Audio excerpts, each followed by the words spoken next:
অঙ্গনওয়াড়ি কর্মী ও সহায়িকাদের দীর্ঘদিনের দাবি নতুন করে জোরালো হয়ে উঠল আদালতের রায় কার্যকর না হওয়াকে কেন্দ্র করে।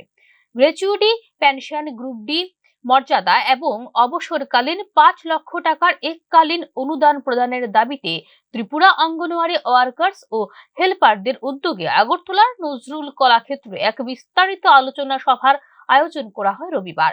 বিভিন্ন জেলা থেকে আসা কর্মীরা অংশ নেন এবং আদালতের রায় অবিলম্বে কার্যকর করার দাবি তোলা হয় সেই সভায়। ২০২৪ সালের মে মাসে ১৯৭২ সালের গ্র্যাচুইটি আইন অঙ্গনওয়াড়ি কর্মী ও সহায়িকাদের ক্ষেত্রেও প্রযোজ্য বলে গুরুত্বপূর্ণ এক রায়ে জানায় ত্রিপুরা হাইকোর্ট। আদালত স্পষ্টভাবে ঘোষণা করে তারা গ্র্যাচুইটি পাওয়ার আইনগত অধিকারী।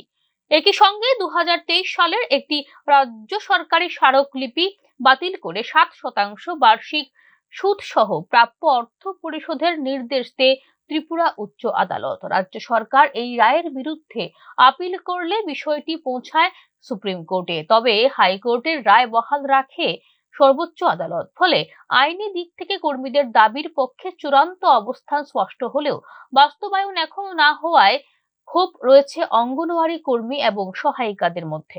ভারতবর্ষে দেখেন, সুপ্রিম কোর্ট ভারতবর্ষের একটা রায় আমরা পেয়েছিলাম আমাদেরকে গ্র্যাচুইটি প্রদান করা। হ্যাঁ, আমাদেরকে এককালীন টাকাটাকে বাড়িয়ে দেওয়া এবং আমাদেরকে নিয়মিত করা, এবং সুপ্রিম কোর্টের পরে একটা হাইকোর্টের থেকেও একটা রায় বাড়িয়েছে যে আমাদেরকে নিয়মিত করা এবং আমাদেরকে গ্র্যাচুইটি প্রদান করা। তো ওই বিষয়টাকে নিয়ে আমরা আজকে একটা আলোচনা সভা রাখছি, ওইটাকে প্রদান করা। আমরা চাই ভারতীয় জনতা পার্টি, যেহেতু সবকা সাথ সবকা বিকাশ, আমরাও নারী শক্তি, আমরা কিছু পাই না তা না, আমরা যেমন ঘর চালাতে পারি সেম আমাদেরকে আমাদের একটা নাম আছে সমাজসেবিকা। আমরা এরকম করি, যেমন অন্তর্দয় পরিবারকে গভর্নমেন্ট ২,০০০ টাকা দেয়, কিন্তু ওইটা আগে আমরা দেই, তারপরে ওইটা আমরা দপ্তরের কাছে জানাই, তারপরে ওই টাকাটা আমাদেরকে ২ মাস ৩ মাস পরে আমাদেরকে দেওয়া হয়, কিন্তু ওইটা পরিবেশনটা কিন্তু আমাদের করতে হয় আগে।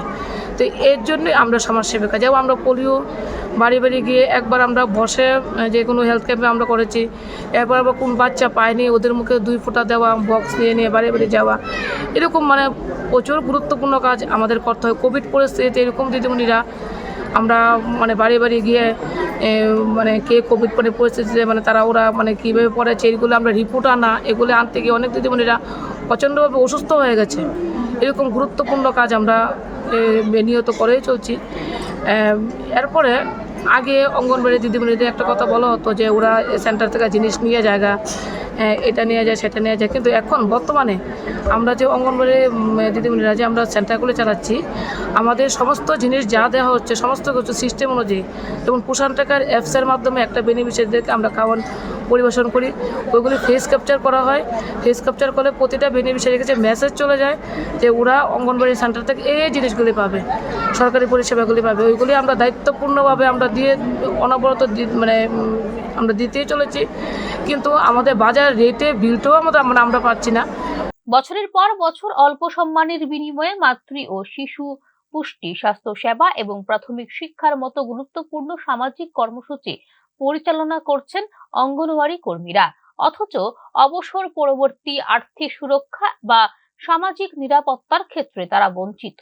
গ্রুপ ডি পদে স্বীকৃতি প্রদান, আদালতের নির্দেশ অনুযায়ী গ্র্যাচুইটি অবিলম্বে প্রদান, নিয়মিত পেনশন চালু, অবসরকালীন ৫ লক্ষ টাকার এককালীন অনুদান দাবি রয়েছে অঙ্গনওয়াড়ি কর্মীদের। রাজ্য সরকার, আমাদের রাজ্যের মাননীয় মুখ্যমন্ত্রী অঙ্গনওয়াড়ির যারা হেল্পার্স আছেন এবং ওয়ার্কার্স আছেন তাদের বিভিন্ন বিষয়ে উনিও চিন্তা করেন।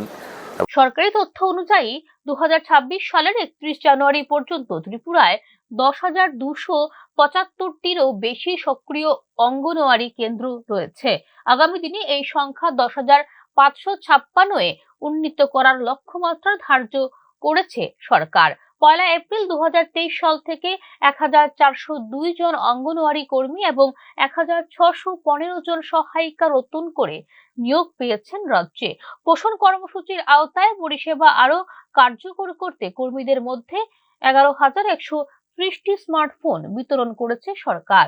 কর্মীদের বক্তব্য, একদিকে সরকার অঙ্গনওয়াড়ি পরিষেবা সম্প্রসারণে জোর দিচ্ছে এবং প্রযুক্তিগত সহায়তা বাড়াচ্ছে, অন্যদিকে আদালতের সুস্পষ্ট নির্দেশ থাকা সত্ত্বেও আর্থিক অধিকার বাস্তবায়নে দেরি করছে। এতে কর্মীদের মধ্যে বাড়ছে অসন্তোষ। সর্বোপরি আইনি লড়াইয়ে সাফল্য পাওয়ার পরও বাস্তব সুবিধা না পাওয়ায় অনিশ্চয়তা ও ক্ষোভ দানা বাঁধছে অঙ্গনওয়াড়ি কর্মী ও সহায়িকাদের মধ্যে। রাজ্য সরকার কবে আদালতের নির্দেশ কার্যকর করে তাদের দীর্ঘদিনের দাবির সুরাহা করে তার দিকেই চেয়ে রয়েছেন অঙ্গনওয়াড়ি কর্মী সহায়িকারা। ব্যুরো রিপোর্ট, নিউজ নাও।